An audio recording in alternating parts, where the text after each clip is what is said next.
बिस्मिल्लाहिर्रहमानिर्रहीम, अस्सलाम वालेकुम। कैसे हैं आप सब? उम्मीद करते हैं आप सब ठीक होंगे। हम रेडी हो गए थे खाला के घर जाने के लिए और हम यहाँ पे राइड का इंतज़ार कर रहे थे और वेट कर रहे थे। तो खैर हमारी राइड भी आ चुकी थी, वो थोड़ी देर से आई थी। तो बस फिर हम बैठ के अपनी राइड में और हमारा सफ़र शुरू हो गया था। और गर्मी बहुत ज़्यादा बढ़ चुकी है और गर्मी बिल्कुल भी बर्दाश्त नहीं होती। आप देख सकते हैं कि कितनी ज़्यादा धूप है यहाँ पे।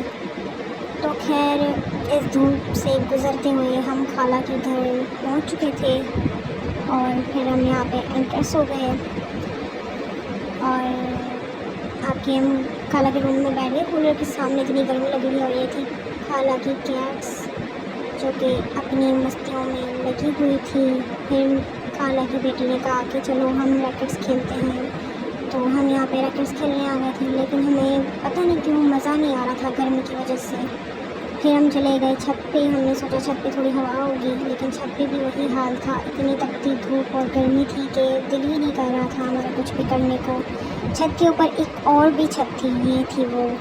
तो इसका विज़िट करके तो हम नीचे आ गए। थोड़ी सी हमने यहाँ पे रैकेट्स खेलने की कोशिश की, लेकिन गर्मी बहुत ज़्यादा थी। फिर हम नीचे आ गए तो यहाँ पे ये क्यूट सी कैटो खेल रही थी, अपनी मस्तियाँ कर रही थी और ये बहुत प्यारी लग रही थी मुझे। और इसका जिस्म भी इतना नरम और मुलायम है ना कि आप इसे जैसे करेंगे ये वैसे ही हो जाएगी। और ये थोड़ी सी शरारती भी है, लेकिन ये क्यूट है। उसके बाद आदिल भाई ने हमें कोल्ड कॉफ़ी बना के दी, जो कि पी के हमें बहुत मज़ा आया। उसके बाद हम बैठे थे फारिग, तो खाला की बेटी ने कहा मैं आपको नेल पॉलिश लगाती हूँ। तो उसने मेरे 5 नेल्स पे डिफरेंट नेल पॉलिश लगा दी, लेकिन खैर वो भी अच्छी लग रही थी। तो मैं आपको इसका दिखाऊंगी फाइनल लुक जब ये लगे पूरी हो जाएंगी। तो देखें यहाँ पे कितनी अच्छी लग रही है, सारे कलर अलग अलग हैं। उसके बाद हमने खाना शाना खाया। उसकी वीडियो में रिकॉर्ड करना भूल गई थी। खाला ने बिरयानी बनाई थी, बहुत मज़े की थी।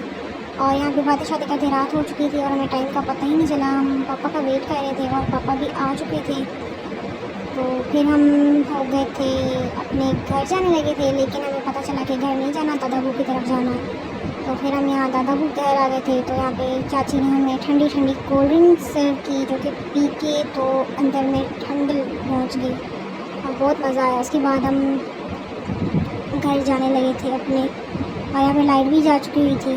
तो उसी के साथ मैं व्लॉग का एंड करती हूँ। अगर मेरा व्लॉग आपको अच्छा लगा हो तो प्लीज़ मेरे चैनल को ज़रूर सब्सक्राइब करिएगा। Thank you so much. अल्लाह हाफ़िज़।